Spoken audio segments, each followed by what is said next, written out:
Hey guys, this is OddOneGaming. This is going to be another Raid Shadow Legends video. So I'm going to do a video today about which are kind of like top 10 best rares in my opinion for, that are definitely worth keeping, and most of them definitely worth 6-starring.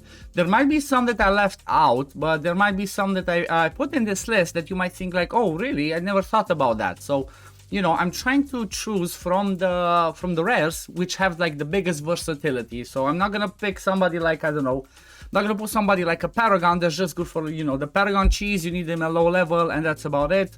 Or there's another niche one that I'm personally using, which is Pounder, that I use him just specifically for the sake of the Dark Fae alongside the Dark Elhain. So I'm not gonna choose people like that. I'm gonna choose the other ones that, you can use in several areas of the game, not just one. So let's get into it. But yeah, at the end of the day, if one of the rares is not on this list that you think should have made this top 10, just leave it in the comments below, and I might revisit this at a later stage, and I might do it again. So I already prepared everything and I got everybody out. Let's start, not in a particular order, because I don't want to be like, yes, this is the best rare, or no, this is the second best, and so on. I'm just gonna go through them as I have them outside of the, of my vault, because I prepared them already. So let's start, let's start with one of the ones that people might not know who this guy is, and it was on the thumbnail, and that is Master Butcher. So he's a rare from the Dwarves faction, and he has quite an interesting and niche kit that maybe not too many people know. So he has a provoke on the A1, it's a bit of a low chance. Then he has another provoke on the A2, which is a place. And it's on a, it's for 2 turns on a 4-turn cooldown. He also brings baby, increase crit rate, increase attack. And then he has some interesting passives. This one's like, it's kind of like, a baby Vogoth. There's so many people that do not have a Vogoth to be able to use for the sake of Bommel. But then, guess what? If you don't have Vogoth, you can use Master Butcher. He's not as good, but he still brings utility if you do not have this champion. I tried different teams with, for the sake of Bommel, with using Master Butcher instead of Vogoth, and that was really helpful, because basically he's not gonna heal when he gets hit by the boss, but he will heal when he gets hit by the dread bombs, and he heals for the full amount. So you take a full bomb on, and he heals for the whole amount of the damage that is received. The thing is, it's on a cooldown, but still, you can, instead of getting 40% of your HP from all, 80% from all of them of the HP go down, you only get 40% if both of them go at the same time. At the same time, he has a really nice passive that revives a champion. If he's killed, revives a random champion with full HP. It's a high cooldown, but still, it can be really useful, in case you get a situation where somebody actually dies and you need that backup. It's like, you normally build a team and try not to have them die, but still he helps for that. So he's good for Bommel. He's good for, I even used him in my brutal Hydra team because of his provokes. Just build him in a reflex set, and because he only has one active skill, he comes back to it pretty fast. And if something fails, you have a backup in his own kit on the A1 of provoke.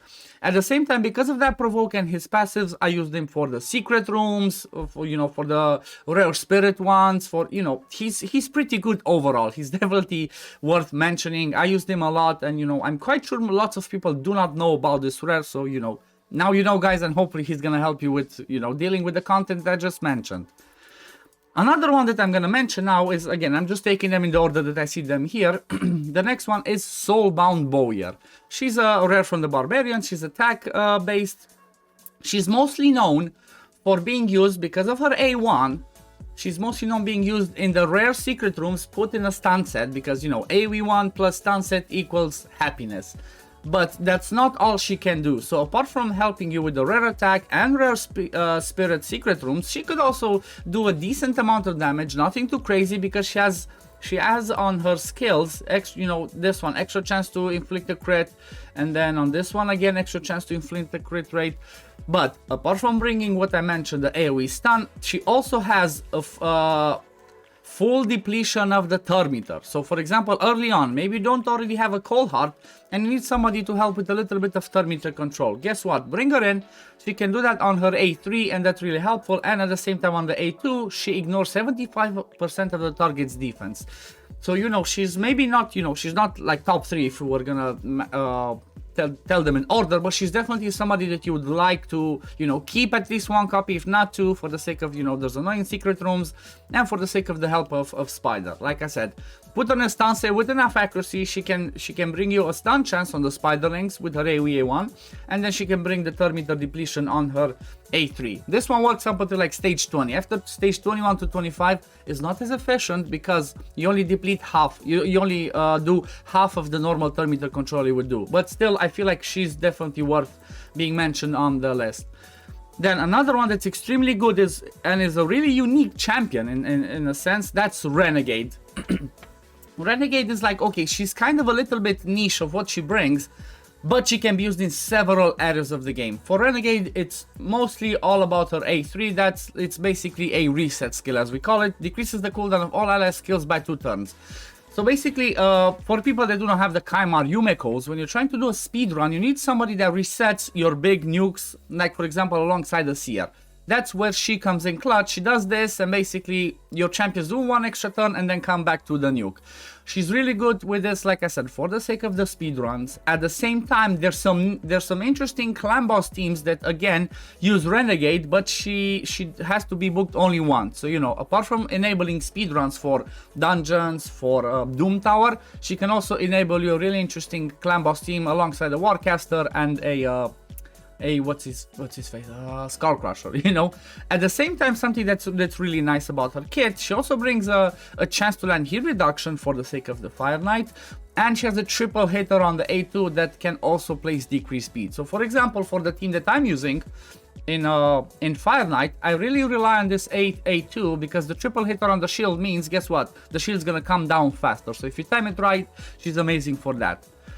Then, next one we have on the list, it's Frozen Banshee. Most of you maybe already know because you've seen Frozen Banshee used in several places in the game, but her main idea and her main point is this A3 and this A1. Basically on the A1, she always places 2 poisons if there's a poison sensitivity out there, and then on the A3 she has a poison sensitivity, which basically makes the poisons do 25% more damage.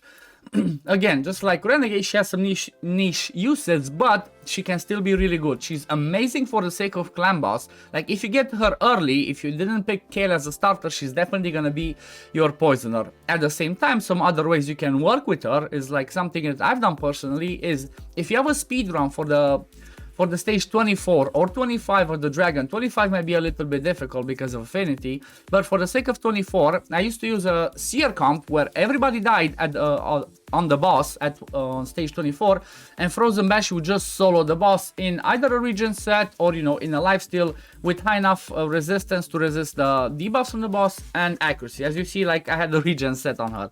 So just build her tanky, you don't care about her damage, you just build her tanky, give her War Master for the sake of damage, and she would solo the boss part better than you would expect.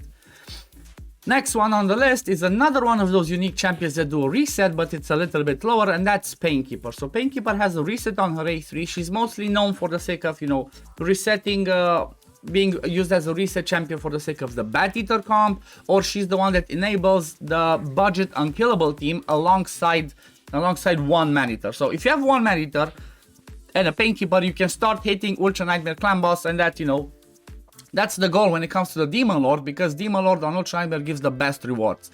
At the same time, she's recently been used a lot in some interesting teams for the sake of the Iron Twins. Because of her want to reset, she's used alongside somebody like a Helicath, and basically one Helicath and like 3 Painkeepers and a DPS to be able to make an auto team for the sake of the Iron Twins. But she's not just that. She also brings, you know, a double hitter on the A1 and boosts her third meter. Maybe this is not the craziest thing, but her A2 is extremely good as well. She attacks all enemies, then heals all allies by 50% of her HP. Guess what? She's so good with those heals. If you build them the right set, like this is the set that I had her, I think, for the sake of Fire Knight, not Fire Knight, for the sake of Faction Wars, to try and show something interesting. And the heals that she can provide can make you beat the stage 21 of Faction Wars without needing a reviver. As long as she goes enough and she heals enough, she's plenty. So she's really an amazing champion, like, you know, especially for a rare. Next one that's worth mentioning, it's again someone that's really good from, you know, from the early game to like the late end game. You can still use him, just you swap the builds, and that's Bellower. Bellower is extremely good because he has AoE on all 3 of his skills. On the A3 he has an AoE decrease defense, decrease attack, you know, it's the baby version, but it's better than nothing. On the A2 he has a chance of placing AoE decrease speed, again baby version, and on the A1 he has a 30% chance to place block active skills. So basically, what can you do with Bellower? Bellower can be your campaign farmer because of all of his AoEs. You just need to build them, you know, in the right build with the right masteries. He's either gonna be able to one-shot the waves, or he's gonna go twice and be able to do 12-3 on brutal extremely easy. After you maybe, I don't know, take him out from there, from the campaign farm specialist, he's extremely good because of all those AoEs in a stun set. As you see, I have my Bellower in a stun set. So basically all you want on him is speed, a little bit of accuracy to land his debuffs, and, you know, survivability after that. The way that I have him, for example, is I use Fearsome Presence for a 5% extra chance to stun on the stun set. This actually works for the, as it says here, from skills or artifacts. So this one works for the stun set as well. So instead of having a 18% chance to stun, you have a 23% one. He's really good champion. Like in the last tournament that we had Spider using only rares, he was really clutch for me. He brought the baby decreased defense so my 3 Coldhearts could kill the Spider, and at the same time he brought the stuns that you can need. He's really good as well for the sake of Doom Tower. So in Doom Tower waves, if there are waves that you cannot, you know, you do not kill fast enough and you need to keep them controlled, guess what? Bring him in there, put him in the stun set, give him Sniper and Master Hexer for a chance to extend the debuffs that he places, and just lock out his A2, lock out his A3, and just have him going A1, A1, A1. Basically, if you block the active skills, the waves in Doom Tower are just gonna do the A1s on you, and that's gonna make it easy for you to survive. Next one on the list is arguably one of the best, if not the best, campaign farmer when it comes to like brutal campaign, and that is Felhound. Felhound is so good because and so fast because of his animations. So if you put him with some fodder to, you know, in order to make food that have fast animations just like him, if you run on PC or whatever that has unlimited frame rates activated, he can do 12-3 in 5 seconds, which is insane. There's other people that do that, but you know, there are epics or there are legendary. So doing that with a rare can be extremely useful. If you don't build him like extremely slow, if you give him like 130, 140 at least speed, you could even use him to do some damage in faction wars. At the same time, he also has a niche use, not because of his A3. This block damage is a bit weird and usually places it on the leader, but this A2 could be helpful. The reflect damage, guess what this one can bring? It's on a 2 turns cooldown. This reflect damage can be good if you don't have a better solution for the sake of the Fire Knight. Basically what happens is, if the Fire Knight attacks you and all your champions have reflect damage, it's straight up 5 ticks of the shield go down. So he has a turn, attacks you, he has the shield up. As soon as after he hits, the shield only has 5 ticks. So you only need to hit the shield 3 more times and it's down, and you can continue working on taking it down. So again, another one that's like, you know, it's really good for one specific thing, but he's really useful in other areas of the game, not just, you know, one job and that's it. Next one, which is arguably the best rare in the game, that is Coldheart. So Coldheart is a monster of a rare because of her 4-hitter on the A1. She's like one of the very few champions that has 4-hitter on the A1. The only one, the other one that I can think of is Foley, and that's about it. Unless there's some other people that, you know, can proc extra hits like Lordly Legionnaire or like the new fusion Marinex. But she straight up has a 4-hitter for the A1. What does that tell you? That tells you straight up Giant Slayer and Fire Knight. On the A2, she has an AoE that can land decreased accuracy and poisons if the person that gets hit has heal reduction, but it's mostly about her A3. So basically her A3 is an insane skill that does damage based on enemy max HP. So if we're talking about dungeons up until stage 20 and including stage 20, this one can do insane amount of damage. Let me see, I have energy. Let me show you exactly what it's all about, since we're talking about Coldheart. Like, I'm quite sure you already know, but you know, it's worth showing. It's worth showing the damage that a Coldheart can actually do. And not only does she do insane amount of damage, she needs 30% less crit rate on that A3, and she also depletes the turn meter. So again, if you're talking about up until stage 20, that's really amazing. Look at that, boom, 1.7 million, and the second one 2.3 million. That's insane damage. That's some insane damage that can come out of a rare. At the same time, like I said, she's really useful for the sake of the Fire Knight, because you know what, for hitter, if you build her, for example, at 210 speed, for example, the Fire Knight has something around 95 to 100 speed. She does the 4 hitter, then everybody else does the hits, and then when she comes back around, she might already have the Heartseeker ready, and she can smack really hard. Remember, if you're using the Coldheart specifically for her A3, remember to build her just with 70% crit rate so you can pump out more damage, and at the same time remember to give accuracy, because turn meter control skills require accuracy as well. Even though there's no icon showing here with red, which is the usual thing for debuffs, you still need turn meter, you still need accuracy for this one. The next one, which is again a really good rare, it's like, you know, some people call him a legendary in a rare skin, that's Apothecary. Basically, if you have Apothecary early game, he's gonna carry you in most of the dungeons because of his simple but extremely good kit. On the A3 he has turn meter and increased speed on a 3-turn cooldown. On the A2 he has an insanely good heal that's on a 2-turn cooldown that can even crit. So if you build him with 100% crit rate, this heal can fully heal almost anyone that has a, you know, that has their HP low, because he starts with a base of 35%, then he can crit and do a lot more. Then on the A3 he has a triple hitter. So basically, again, you'd build him to be a support, you build him to be really fast, and you would give him Giant Slayer for the sake of PvE content. So you could use him early on, you could even use him if he's one of your 6 stars for the sake of clan boss. There's even some unique and niche builds for the sake of clan boss using him because of his turn meter increased speed, that basically makes your team be able to go out on a 2-to-1 ratio. So for every 1 turn that the Demon Lord takes, you can take 2 turns. At the same time, the triple hitter is again amazing for the sake of Fire Knight. And guess what? He even brings an aura to increases the defense of all your champions in dungeons by 21%. So he's definitely worth there, like as a, if we would number them, he's definitely in top 3 rares, if not like second after Coldheart.